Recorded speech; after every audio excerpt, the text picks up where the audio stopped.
या खुदा बहरे जनाब मुस्तफ़ा इमदाद कुन, या रसूल अल्लाह अज़ बहरे खुदा इमदाद कुन, या शहीद करबला, या दाफ़ी करबो बला, गुल रुखा शहज़ादे गुलगों क़बा इमदाद कुन। गौसे आज़म बने बेसरो सामा मददे, क़िबले दी मददे, काबे ईमा मददे, बगिरदाबे बला उफ्ताद कश्ती, मदद कुन मदद कुन मदद कुन, या मुईन अद्दीन चिश्ती, क़ादरियम नारे या गौसे आज़म मी ज़नम, दमज़ शेख अहमद रज़ा ख़ां क़ुत्ब आलम मी ज़नम, बलगल उला बिकमालिही कशफ़त दुजा बिजमालिही, हसनत जमीअ ख़िसालिही, सल्लु अलैहि व आलिही। करूँ तेरे नाम पे जाँ फ़िदा, न बस एक जाँ दो जहाँ फ़िदा, दो जहाँ से भी नहीं जी भरा, करूँ क्या करोड़ों जहाँ नहीं। जिसको अपने नबी से जितनी मोहब्बत का एहसास हो, कोशिश करें सारे लोग उतनी ही आवाज़ के साथ रसूल और आले रसूल की बारगाह में दुरूद व सलाम की डालियाँ निछावर कर लें।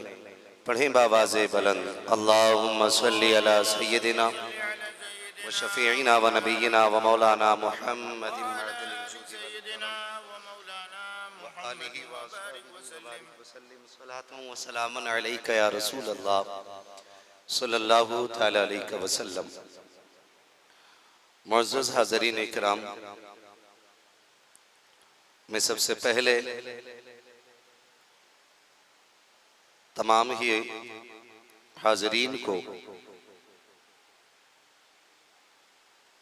उर्से महबूबुल उलमा वल मशाइख की तहे दिल से मुबारकबाद पेश करता हूँ और दुआ गो हूँ मौला करीम हुज़ूर साहिब सज्जादा की उम्र में बेपनाह बरकतें अता फरमाए। ये मिंबर रसूल पर उलमाए अहले सुन्नत का नूरानी बाबरकत इरफानी काफिला जलवागर है।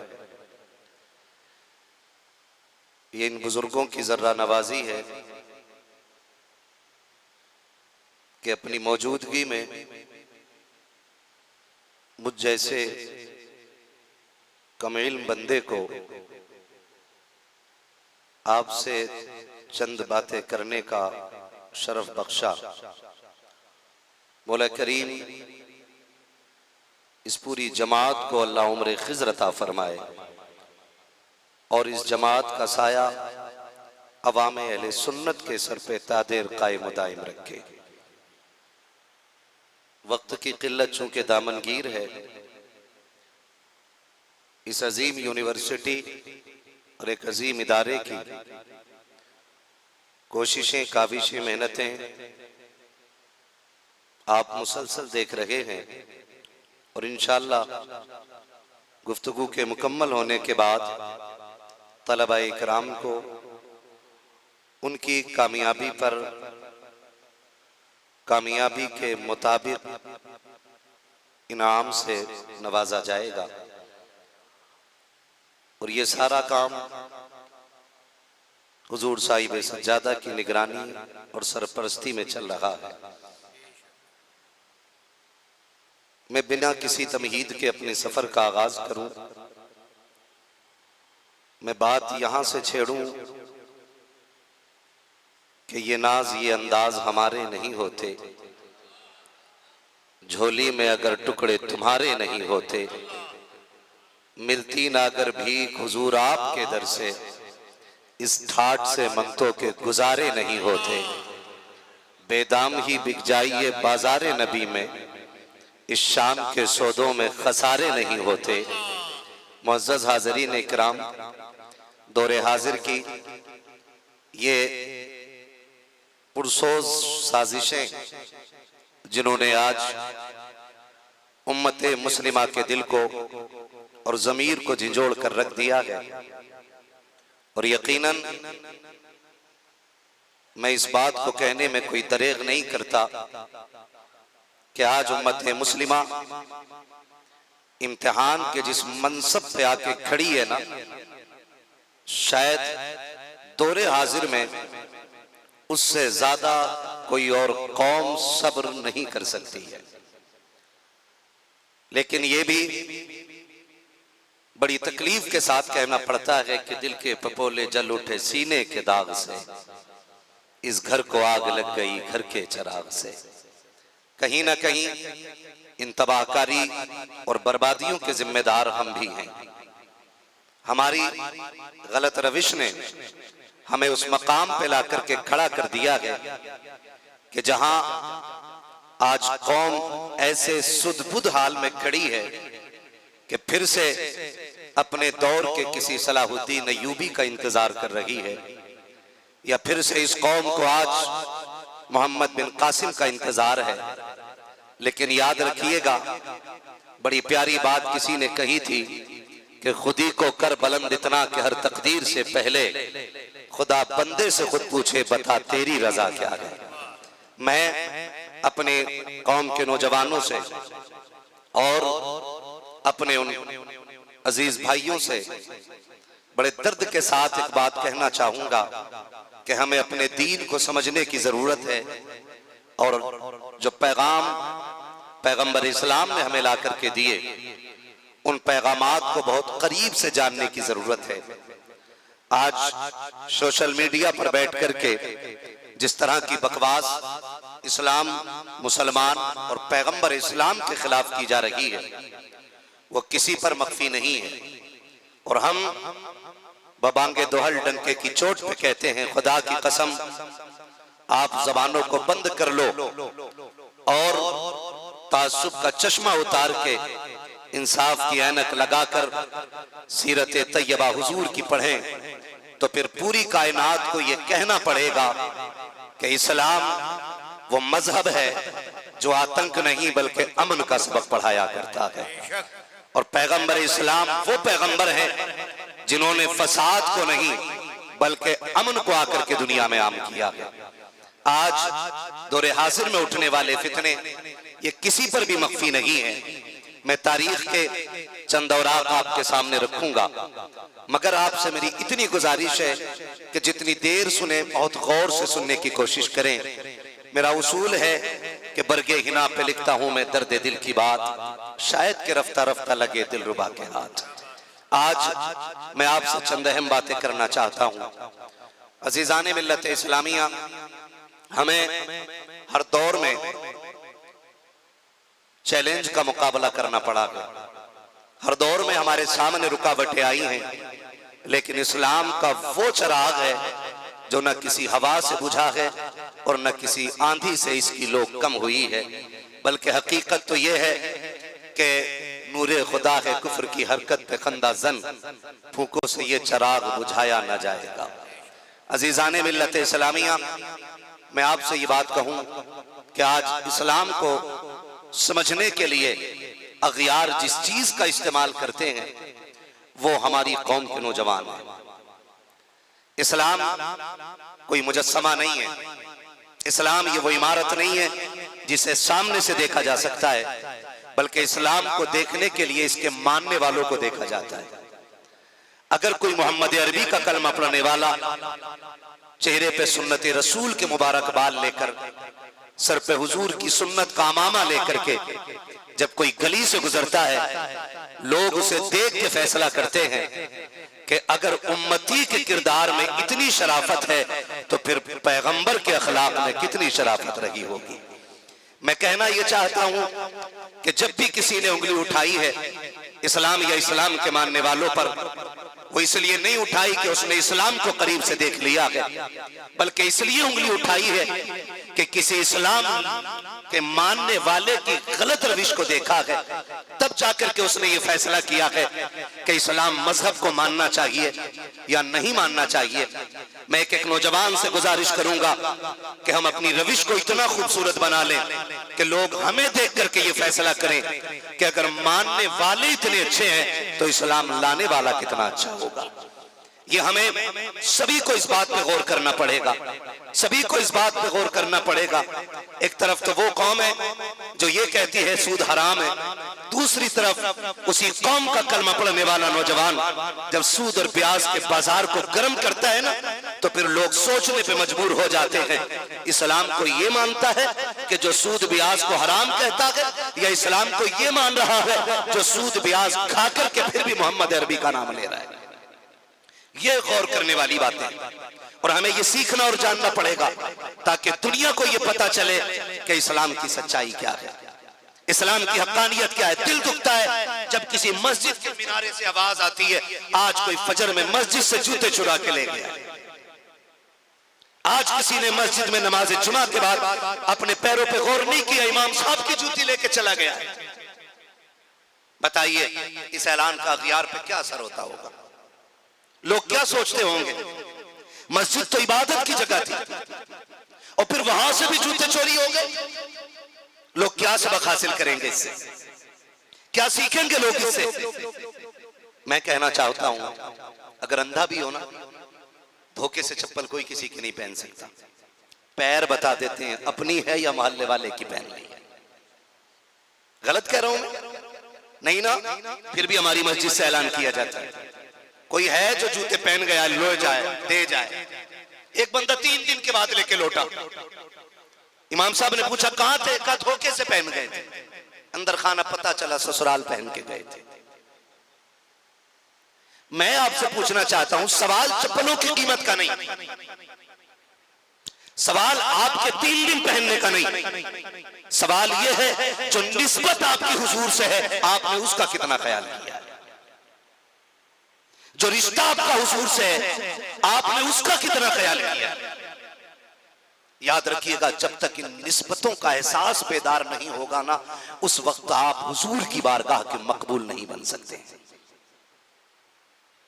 जाइए अभी अल्लामा मुज़क्किर साहब क़िबला ने सरकार महबूब मीना रहमतुल्लाह तआला अलैह के हवाले से एक एक बात बड़ी गहरी कही है। अगर उस बात को दिल पे लिख लिया जाए ना, खुदा की कसम फिर जिंदगी में मजीद किसी सबक की जरूरत नहीं रह जाती। लेकिन नजरिए ऐसे बना लिए गए, चलो आज फलां की गुफ्तगू सुनेंगे, फलां की बात सुनेंगे। भाई अगर तबीयत में बदलने का शौक ना हो तो फिर गुफ्तगू से फर्क पड़ने वाला नहीं है। ये नजरिए हमें लेकर बैठने पड़ेंगे कि इतने बड़े बड़े उलमा यहाँ बैठे हुए हैं, यहाँ कौम को संवारा जा रहा है, यहाँ नौजवानों को हीरा बनाया जा रहा है, यहाँ एक एक मिट्टी के ढेले को उठा करके उसे सोना बनाया जा रहा है। ये कोई आम जमीन तो नहीं होगी, ये किसी अजमत की मालिक जमीन होगी, ये बरकतों वाली जमीन होगी। फिर आप गौर करेंगे तो पता चलेगा इस जमीन पे उनके कदम पड़े गए जो रब के साथ भी मुखलिस थे और मदीने वाले मोहम्मद के साथ भी मुखलिस थे। तब जाकर के किसी निजाम को जन्म दिया जाता है जब शख्सियतें अच्छी होती हैं। आपसे मैं कहना चाहूंगा सबसे पहले तो नीयत अच्छी करें। इस महफिल में ये सोच के बैठे कि हमें ऐसा बनना है जिससे खुदा भी राजी हो जाए, मदीने वाला मुस्तफा भी राजी हो जाए। शुक्र परवरदिगार का, उसने हमें मुसलमान बनाया है और मुसलमान बना करके शरीयत जैसा कानून अता फरमाया है। शरीयत जैसा कानून, और शरीयत अपने मानने वाले को किसी हैसियत से गिरने नहीं देती, किसी भी हैसियत से शरीयत गिरने नहीं देती। शर्त है कि आप शरीयत को फॉलो करें, शरीयत को माने, ये लाजिम है। ये जो नुकसानात हम देख रहे हैं, हमने खुद शरीयत को नहीं माना है, खुद शरीयत को नहीं माना, जबकि शरीयत का पहला उसूल यह है कि शरीयत जानों को तहफ्फुज देती है। शरीयत जानों को तहफ्फुज देती है, जानों की हिफाजत करती है। शरीयत, हमारा दीन किसी जान को बिला वजह मिटाने की इजाजत नहीं देता। यहां सबसे पहला बुनियादी मकसद है शरीयत का कि जान की हिफाजत की जाए। अब मैं आपसे पूछूं, ये आम सबसे पहला मकसद शरीयत का है कि जानों की हिफाजत की जाए। मुझे आप बताइए, क्या हमारे जिन दिलों के अंदर शरीयत और हुजूर का दीन है, क्या उनमें सारी जानें महफूज हैं? आप कहेंगे ये कैसी बात कर दी, मैं गलत नहीं कह रहा हूं। जानों का तहफ्फुज शरीयत दे रही है और ये लाजिम है कि अगर कलमा पढ़ लिया आपने तो फिर आपको जानों की हिफाजत करनी पड़ेगी। नुकसान कितने बड़े किए हमने इस कानून को कहां तोड़ा। जब अल्लाह ने 4 बेटियां दे दी, लोगों के पेटों में दर्द हुआ, कहने लगा नहीं अब बेटी नहीं चाहिए। अगर डॉक्टर ने ये क्लियर कर दिया कि ये 5वां बच्चा जो आ रहा है ये भी बेटी है, तो क्या बताइए इस काते हमल नहीं कराएगा? क्या माओ के पेटों के अंदर बेटियां नहीं मारी जा रही है? सबसे पहले तो इस कानून को हम तोड़ रहे हैं। तकलीफ तो हमें अपने ही लोगों से। जब मां के शिकम के अंदर बेटी आ रही है, बाप कहता अब नहीं चाहिए, 4 बेटियां हैं, 5वीं आएगी बोझ बन जाएगा। मेहरबानी करें, इस्लाम हमें जानों का तहफ्फुज देता है, हमें जानों का तहफ्फुज देता है। हमने अपनी बेटियां बेदर्दी से मारी है। और ये जो दुनिया चीख चीख के कहती है ना इस्लाम आतंकवादी है, मैं कहता हूं खुदा की कसम इन्होंने करीब से इस्लाम को पढ़ा ही नहीं। ये ड्रामे देख करके, पाकिस्तानी नजरियात को देख करके ये फैसला करते हैं कि इस्लाम आतंक को बढ़ावा देता है। मैं कहता हूं अगर दीन समझना है तो आपको बाबर को नहीं पढ़ना है, अकबर को नहीं पढ़ना है, पाकिस्तान जैसी गंदे नजरियात को नहीं पढ़ना है। अगर दीन समझना है अबू बकर को पढ़ना पड़ेगा, उमर को पढ़ना पड़ेगा, फारूक आजम को पढ़िए, उस्मान गनी को पढ़िए, मौला अली को पढ़िए, तब पता चलेगा इस्लाम मिटाने के लिए नहीं बल्कि इस्लाम मिट्टों को बचाने के लिए जलवा। पढ़े तो आप सही, पढ़े तो आप। हमने अपनी बेटी अंदर गौर कर दी, हमने अपनी बच्चियां मार दी। पहली बात तो पेट में मारी गई, और जो बच गई पेट से फिर वो जहेज के नाम पे मारी गई। क्या ये तालीम है? क्या ये तरक्की है हमारी? इस्लाम इंसानियत देता है, इंसानियत, जानवर नहीं बनाता है। इस्लाम दिलों के अंदर दर्द पैदा करता है, नफरतें पैदा नहीं करता है। आप पढ़ें पैगंबर इस्लाम की जिंदगी को। ये तमाम जिम्मेदार उलमा बैठे हुए हैं, मैं पूरी जिम्मेदारी के साथ कहता हूं, आज जो आप देख रहे हैं ना एक्स मुस्लिम कितनी तेजी से बढ़ते जा रहे हैं ना, वो फिर क्या कहते बैठ के जी हम पहले मुसलमान थे, जब से कुरान को पढ़ा जी हमने भी अब खुदा को मानना छोड़ दिया। तवज्जो है ना सारे लोगों की? यही है ना, क्या पढ़ा? का कुरान कहता उक्तुलुल मुशरिकीन, जहां भी मुशरिक मिल जाए कत्ल कर दो, मुशरिकों को कत्ल कर दो। मैं कहता हूं कुत्ते तूने कुरान को सही से समझा ही नहीं, ये हुक्म है कि नहीं? और बल्कि ये जो आयत करीमा है, ये उलमा बैठे जिम्मेदार लोग हैं, मुफ्तियान इकराम है, ये खास वक्त के लिए हुक्म है। कहते हैं कुरान आतंक को बढ़ावा देता है। मुझे एक बात बताइए, हम यहां बैठे हुए हैं और कोई दुश्मन हमें कत्ल के इरादे से पूरी फौज लेके आ जाए, हम यहां अमन और शांति के साथ बैठे हुए हैं, हुजूर साहिब सज्जादा अब हमें हुक्म दे दें कि चलो अपने बचाव के लिए तुम भी तलवारें उठाओ, तो क्या इसे आतंक कहा जाएगा? बोलो, ये आतंक है? फर्ज करें हमारी फौजें मुल्क की सरहद पे खड़ी हैं, वो तो खड़े ही हैं हथियार लेकर के। अगर कोई सामने से हमला नहीं करता है, शांति से खड़े। अगर एक गोली सामने से आए और किसी जवान के सीने को पार कर जाए, फिर पीछे से कमांडो ऑर्डर करे चलाओ तुम भी गोली, तो क्या आप इसे आतंक कहेंगे? बोलो बोलो, बोल सकते हैं तो बोले ताकि मुझे लगे बात समझ में आ रही है आपके। क्या इसे आतंक कहा जाएगा? नहीं ना। तो यह भी एक मुआहदे की खिलाफ वर्जी हुई थी, दुश्मन सर पे आगे मुआहदे के बावजूद फिर कुरान ने कहा था अब जो तुम्हें कत्ल करने के लिए आए हैं निकलो, अब तुम भी उनका मुकाबला करो। इस तरह की आयत करीमा को पढ़ने के बाद अगर तुम कौम के अंदर जहर भरना चाहते हो तो ये तुम्हारी नाजायज साजिश है, नापाक कोशिश है, कभी कामयाब नहीं हो सकती है। अगर आप ये कहें इन्होंने भी कुरान को पढ़ा है तभी तो बहके गए, मैं चैलेंज के साथ कहता हूँ सिर्फ इल्म इंसान को हिदायत नहीं देता है, सिर्फ काबिलियत हिदायत नहीं देती है। खुदा की कसम कुरान को वो भी पढ़ते हैं जो दरसगाहों में पढ़ा रहे हैं, कुरान को उन्होंने भी पढ़ा है जो टीवी पे बैठ करके खुदा की खुदाई का इनकार करते हैं। फर्क ये है कि जिनके सीने में ईमान सलामत है उन्होंने कुरान को सीखा है, तो वलियों के कदमों में रहकर सीखा है। वली के कदमों में रह करके जो दीन सीखता है उसका दीन भी सलामत रहता है, ईमान भी सलामत रहता है। और इसी नजरिए को कुरान ने आम किया है, या अय्युहल्लज़ीना आमनुत्तकुल्लाहा व कूनू मअस-सादिकीन, ईमान वालों अल्लाह से डरो और सच्चों के साथ हो जाओ। क्यों? कि सच्चों की बारगाह में रहोगे ना तो तुम्हारी दुनिया भी कामयाब हो जाएगी, आखिरत भी कामयाब हो जाएगी। लाजिम है, मैं कहना चाहता हूं दीन हमें दर्से इंसानियत देता है, दर्से खुव्वत देता है। मुझे आज तक वो बात याद है, मैंने जब से पढ़ी थी अभी तक भूला नहीं। और आज भी अक्सर मैं बयान करता हूं, समझें हमारा दीन और हमारा पैगंबर रहमत कितने अमन का मालिक है, कितने अमन का मालिक है। हुजूर सरवर कौनैन सल्लल्लाहु तआला अलैहि वसल्लम जलवा करे, सहाबा की अंजुमन लगी है, हुजूर बैठे हुए, अचानक सरकार दो आलम सल्लल्लाहु तआला अलैहि वसल्लम कहते हैं मेरी बेटी में हाजिर हूं। सहाबा कहते हैं हमने किसी बोलने वाले को नहीं सुना। सरकार ने दूसरा जुमला इरशाद फरमाया मेरी बहन में हाजिर हूं। तीसरी बार आका ने इरशाद फरमाया मेरी बेटी में हाजिर हूं। आका करीम ने 3 मरतबा हाजिरी के लिए कहा। सहाबा कहते हैं हुजूर अचानक उठे और बड़ी तेजी से हमारे बीच से निकल गए। सहाबा कहते हैं मैं डर था, दुश्मन चारों तरफ है, कहीं हुजूर को कोई नुकसान ना पहुंचा दे। कहते हम पीछे पीछे दौड़े। कहते सरकार की रफ्तार इतनी थी कि नजरों से ओझल हो गए, लेकिन फिर भी हम पीछे पीछे चले और सरकार को पता लगा लिया। कैसे पता लगाया? सहाबा कहते हैं जिन जिन गलियों से खुशबू आती जाती थी हम उन गलियों में मुड़ते जाते थे। बरेली का इमाम कहता उनकी महक ने दिल के गुंचे खिला दिए गए, जिस रात चल दिए गए कूचे बसा दिए गए। सरकार की खुशबू से सरकार को पहचान लिया और वहां पहुंचे जहां सरकार थे। हमने देखा सरकार चौखट पे खड़े, अंदर दस्तक दे रहे हैं। अंदर से आवाज आई कौन है? मंदक्कल बाप। दरवाजा किसने बजाया है? कौन है? हुजूर फरमाते मैं आया हूं बेटी, दरवाजा खोल। समझ ले तेरा बाप दरवाजे पे। बच्ची ने कहा मेरा कोई बाप नहीं है। का हुजूर ने फरमाया फिर समझ तेरा भाई दरवाजे पे आ गया। अंदर से आवाज आई मेरा कोई भाई नहीं है। का फिर समझ तेरा हमदर्द है कोई, दरवाजा खोल दे।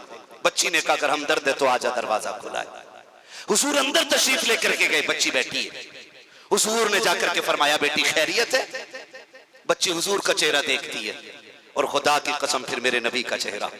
जुल्फ देखी है कि नजरों ने घटा देखी है, लुट गया जिसने मोहम्मद की अदा देखी है। हुजूर का चेहरा देखा, बच्ची देखती रह गई। देख के कहती इतना मेहरबान मेरी आंखों ने कभी नहीं देखा। आप कौन है? आपने ये क्यों कहा कि मैं तेरा बाप हूं? बाप समझ के खोल दे। हुजूर ने फरमाया क्या तू अपने बाप को याद करके नहीं रो रही थी? लोग बात करते नबी को इल्म गैब नहीं, और मेरा इमाम तो ये कहता है और कोई गैब क्या तुमसे निहा हो भला, जब ना खुदा ही छुपा तुम पे करोड़ों दुरूद। आका कहते हैं क्या तूने ये नहीं कहा काश मेरा बाप आ जाता? फरमाया मैं तेरा बाप बन के आ गया। आका फरमाते बेटी तूने बाप का इनकार क्यों किया? बच्ची की चीख निकल गई। उसने कहा हुजूर में, उसने कहा मेहरबान मैं तब 7 साल की थी जब वो मुझे बाजार में बेच के गया। अगर वो मेरा बाप होता ना तो मुझे बाजार में बेच के ना जाता। का फिर भाई होने से इनकार क्यों किया? का मैंने इसलिए इनकार किया काश अगर मेरे भाई को मुझसे प्यार होता तो 14 साल हो गए, 7 साल बाजार में बिके हुए हो गए, 14 साल उम्र आ गई है, एक बार तो मिलने आ जाता। आज तक वो नहीं आया। का मैंने आप जैसा कोई मेहरबान नहीं देखा। हुजूर फरमाते बेटी रोई क्यों? उसने इशारा करके कहा मुझे जो खरीद के लाया बड़ा जालिम है, बड़ा सितम करता है। ये दुख देखें ये काम है और ये मेरा कद देखें। मैं बीमार भी हूं, मुझसे काम नहीं होता, तो अपनी बेबसी पे रोना आया। हुजूर फरमाते हैं बेटी चाहती क्या है? उसने हुजूर का चेहरा देख के कहा क्या फर्क पड़ता है चाहने न चाहने से? आका फरमाते कह तो सही जो तू कहेगी बेटी वही कर दिया जाएगा। बच्ची ने काश मुझे इस मुसीबत से छुटकारा मिल जाता। आका करीम फरमाते सारा सामान इकट्ठा करो। बेटी तेरा मालिक कहाँ रहता है? बच्ची ने कहा फला मकाम पे रहता। तुझे पता है घर कहाँ है? कहा जी जानती हूँ। अल्लाह अकबर। मेरे आका फरमाते सहाबा सामान इकट्ठा करो। जब सामान को इकट्ठा किया गया एक तरफ जो है दूसरी तरफ आटा है, 2 गठरियां बनी है। अब जब सहाबा ने गठरियां बांधी है, आका करीम ने बच्ची का हाथ पकड़ा कर लेकर के चले गए। 2 गठरियां साथ में सहाबा लेकर के चले। आका करीम ने देखा, फरमाया ये गठरी किसकी है? काका इसी बच्ची की गठरी आ गए। सरकार फरमाते हैं लाओ ये गठरी मुझे दे दो, महबूब गुलाम हाजिर है, कहें तो जानों की कुर्बानी दे देंगे। आप ये वजन क्यों उठाएंगे? कहा लाओ ये मेरी बेटी का बोझ है, मेरे हवाले कर दो। आका ने बोझ को उठाया, कंधे पे रखा। या रसूल अल्लाह ये किस लिए? आका कहते हैं सहाबा सिर्फ आज बेटी का बोझ नहीं उठाना है, बल्कि कयामत तक हर बेटी के बाप को ये दर्श देना है। अगर बेटियां दरवाजे पे आए उनकी गठरी को बोझ न समझना, बल्कि उनके बोझ को नबी की सुन्नत समझ के कंधे पे उठा के चलते।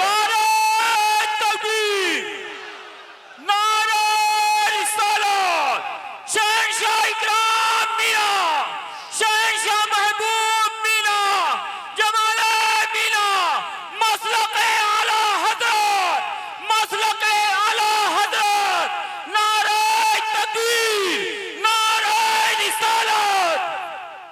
तवज्जो है सारे लोगों की?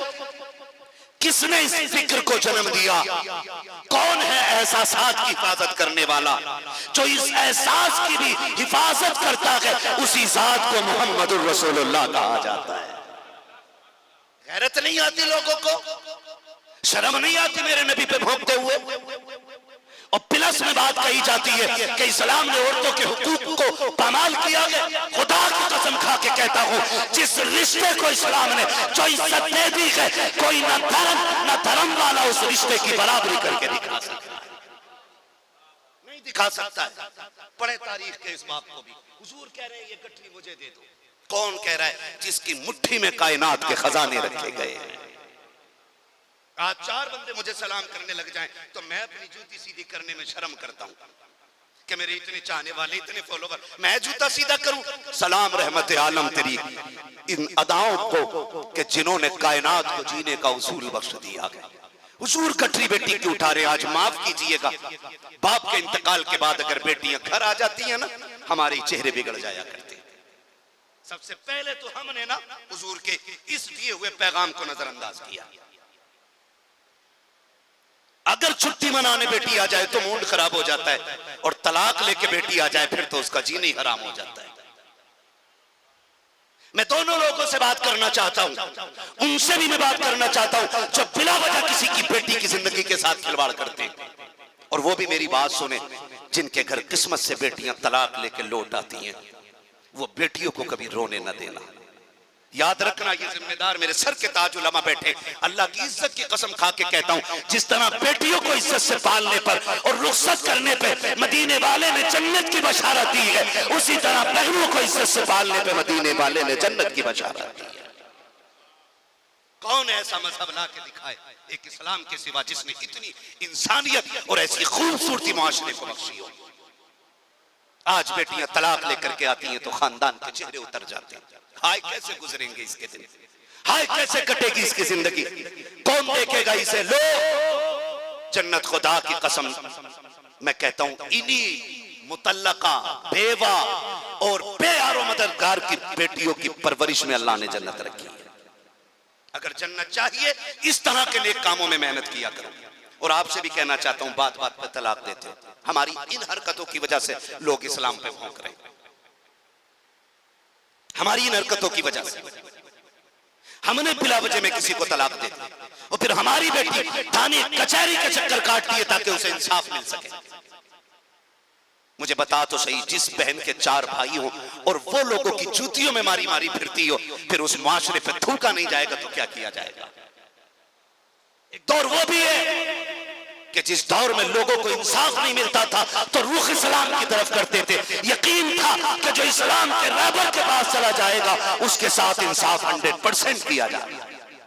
और एक आज हमारी बेटियां इंसाफ के लिए मारी मारी फिर रही है और तलाक देने में हमसे आगे कोई नहीं। क्यों? हम ठहरे जो जमींदार बाप की औलाद, हम ठहरे जो पैसे वाले। सोन फरमाया गया अमीर की चाय, बुजुर्गों ने बात कही है, इसका हदीस से या उलमा के कौल से कोई लेना देना नहीं है। बुजुर्गों ने कहा गरीब की हाय और अमीर की चाय से हमेशा बच के रहना चाहिए। अमीर की चाय कभी बेमकसद नहीं होती और गरीब की हाय भी कभी खाली नहीं जाती। आप पैसे वाले हो, अगर दिल तोड़ दिया ना अपने किसी का तो खुदा की कसम फिर पैसा भी आपको सुकून नहीं देगा, दौलत भी आपको सुकून नहीं देगी। बहन बेटियों को इज्जत देना सीखिए, इज्जत देना सीखिए। अगर बहन बेटी तलाक लेकर के घर पे आ जाती है ना, फिर उसके कंधे पे हाथ रख के कहना, बेटी फिक्र न कर, अल्लाह ने जिस तरह बेटी की खिदमत में जन्नत रखी है उसी तरह बहन की खिदमत में भी अल्लाह ने जन्नत रखी है। ये कहोगे उसका मान बढ़ जाएगा, उसके हौसले बुलंद हो जाएंगे, वो टूटेगी नहीं। पैगंबर इस्लाम ने ना उस बच्ची के बोझ को कंधे पे लेके रखा, फरमाया बेटी बता वो किधर है जो तुझे खरीद के लाया था। बच्ची इशारा करती रही और नबियों का ईमान चलता रहा। शहर से बाहर निकल के एक मकाम आया और पहाड़ियों का इलाका था, हुजूर वहां तक पहुंचे। बच्ची ने इशारा करके कहा वो जो ऊंची से टीले पे हवेली है वो इसी मालिक की हवेली है जो मुझे बाजार से खरीद के लाया था। हुजूर दरवाजे तक पहुंचे, वो छत से बैठा हुआ देख रहे, लेकिन आंखें मसलने लग गया। दूर से सबके चेहरे धुंधले नजर आ रहे थे, मेरे नबी का चेहरा आईने की तरह साफ नजर आ रहा था। ये सोच के उसने आंखों को मला, कहीं आंखों का धोखा तो नहीं, लेकिन जब करीब से देखा हुजूर आए, दरवाजे पे दस्तक हुई, उसने दरवाजा खोला। कौन? आका फरमाते हैं अना मोहम्मद इब्ने अब्दुल्लाह। हाँ, आका ने जब इतना कहा कैसे आए हो? कहा कि इस बच्ची को तूने खरीदा था? कहा जी। कहा इस पे इतने सितम क्यों किए? पहले उसने कहा आपको मतलब क्या है? मेरे नबी ने फरमाया बता, किसी भी इंसान पे सितम करने का तुझे हक किसने दिया? जबकि उस बच्ची से कोई रिश्ता नहीं, उसने अभी हुजूर का दीन कबूल नहीं किया, अभी वो कलमा पढ़ने वाली नहीं है, सिर्फ एक इंसान है। इस बुनियाद पे हुजूर इतनी इज्जत दे रहे हैं। फरमाते इस बच्ची पे इतना सितम क्यों किया? उसने कहा मैंने खरीदा, मैं कुछ भी करूं। आपको इतना दर्द है तो आप फिर खरीद लो। आका फरमाते हैं बता फिर कीमत क्या रखी है? मैं आया ही इसको खरीदने के लिए, बता इसकी कीमत क्या है? जब हुजूर का ये लहजा, ये तेवर देखा ना, बस देखते ही रह गए। उसने कहा फिर से नाम बताओ।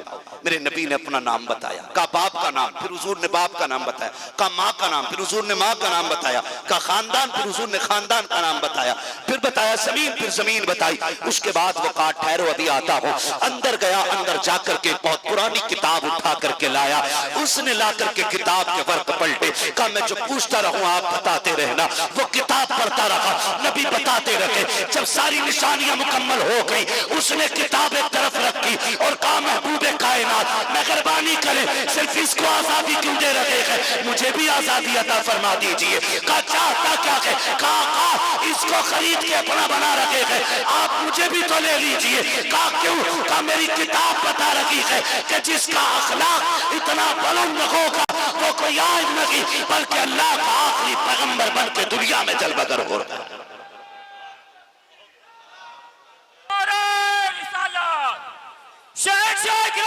मीना हज़रत महबूब मीना जश्न फैज़ाने मुर्शिद, जश्न फैज़ाने मुर्शिद, मसलके आला हज़रा, मसलके आला हज़रा, नारे तकबीर, नारे रिसाला।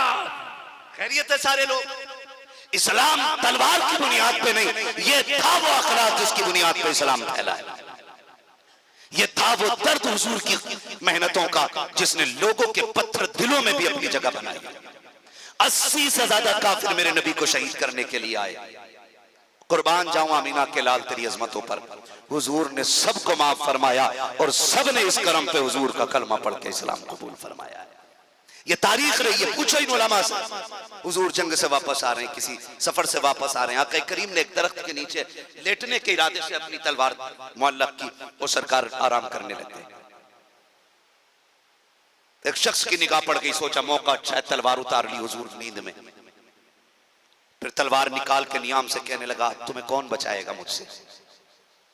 हुजूर ने फरमाया अल्लाह अल्लाह अल्लाह अल्लाह। जब इतना सरकार ने रब के नाम की तकरार की ना, तो तलवार छूट के उसके हाथ से गिर गई। अब सरकार ने हाथ में तलवार ले ली। अब बताओ तेरे मेरे जैसा बंदा होता तो फौरन कहता जल्दी आ, बात बाद में करता, गर्दन पहले काटता। कुर्बान रहमत आलम तेरी रहमत के, जब तलवार कब्जे में आई कहते हैं अब बता तुझे कौन बचाएगा, अब बता तुझे कौन बचाएगा। आका करीम कहते हैं बता कलमा पढ़ेगा कि नहीं? उसने कहा ना मुझे आपका कलमा नहीं पढ़ना है। हुजूर ने फरमाया जा मैं तुझे माफ कर रहा। जैसे इतना कहा फिर पलट के आया, कहा अब कलमा पढ़ा के मुझे भी अपना बना लीजिए।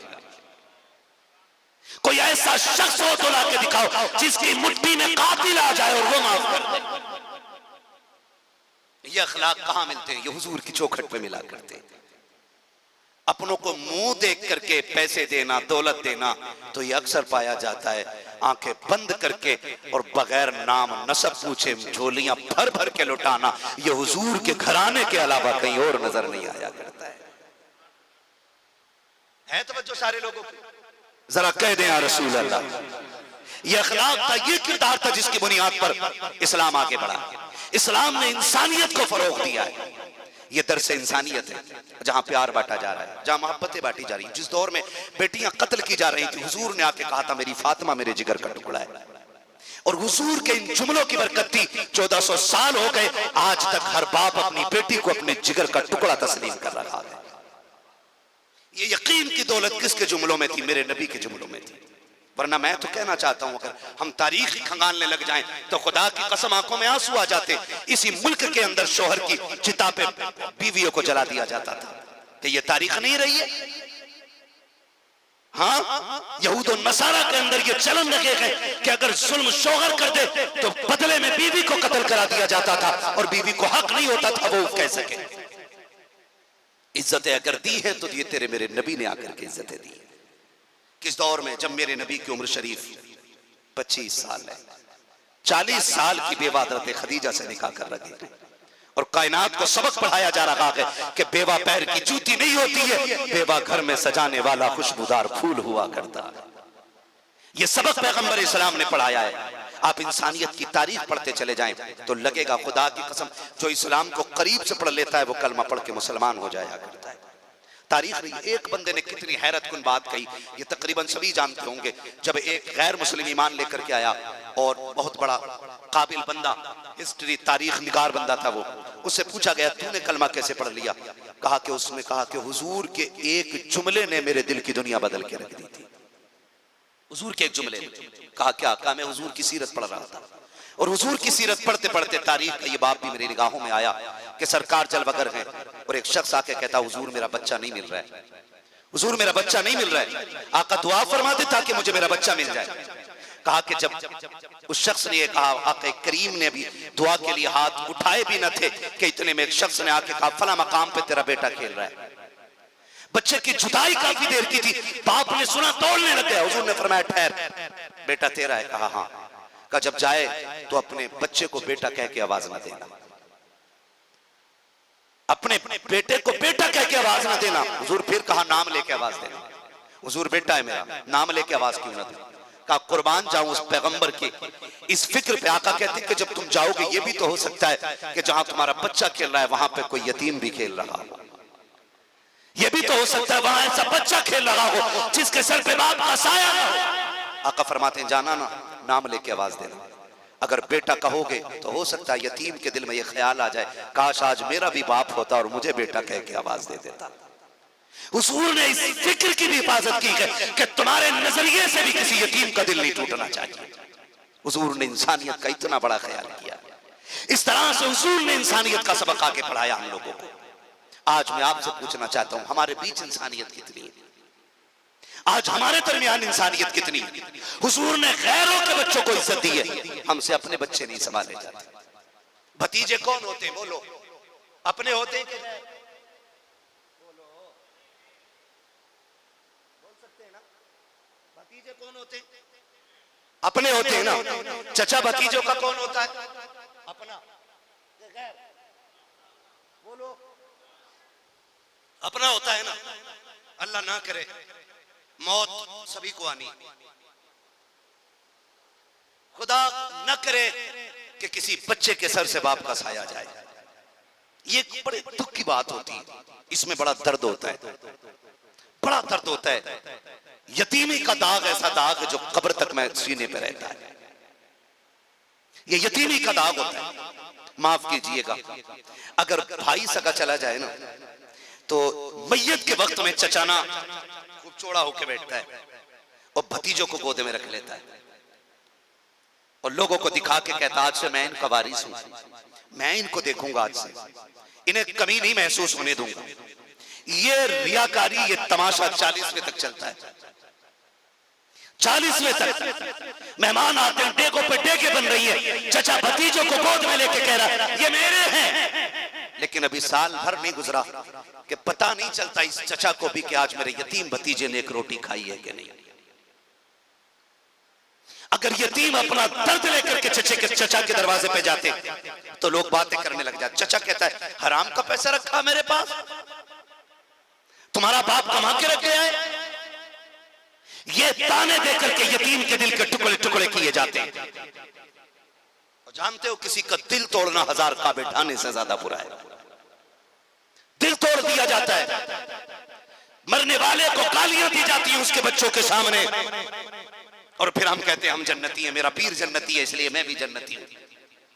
सुन, पीर के अमल का जो पीर को मिलेगा तेरे अमल का सिला तुझे दिया जाए।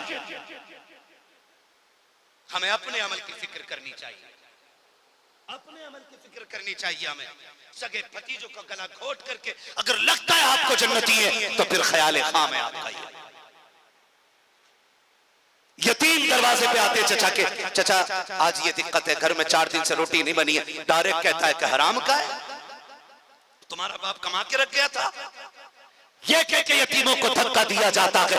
हाथ जोड़ के कहना चाहता हूं खुदारा, या तो यतीमों के सर पे झूठा शफकत का हाथ ना रखना, और अगर रखो तो कभी धक्का ना देना, कभी एहसास मत दिलाना कि उनका कोई अपना है, और अगर ये एहसास बेदार हो जाए तो कभी उन्हें तनखा होने का एहसास ना होने देना। आओ तुम्हें बताऊं इस एहसास को मेरे नबी ने किस खूबसूरती के साथ मुकाक़े करीम ने हम तक पहुंचाया है। मक्के की जमीन है, एक यतीम बच्चा माँ के साथ कल लगा है। गुर्बत का आलम कि माँ के कपड़े इतने पुराने हो गए हैं कि जगह जगह से फट गए हैं। एक दिन बच्चा माँ से कहता है अम्मी जान ये जो तेरे कपड़े हैं कई जगह से फट गए हैं, अम्मी इनमें पैबंद लगा लो। अब जिस्म दिखता है तो गैरत आती है। माँ की आंख में आंसू आए, उसने कहा बेटे मैं गैरत को देखूं कि गुर्बत को देखूं। कहा क्या बात है? कहा बेटे जब से तेरा बाप गया है गुर्बत इतनी आ गई है कि कई कई दिन के फाके हो जाते हैं, बेटी रोटी में असर नहीं होती है, पैबंद का कपड़ा कहाँ से लाऊं? इतनी बात बच्चे ने सुनी है। कहा माँ इजाजत दे। तो सुना ये है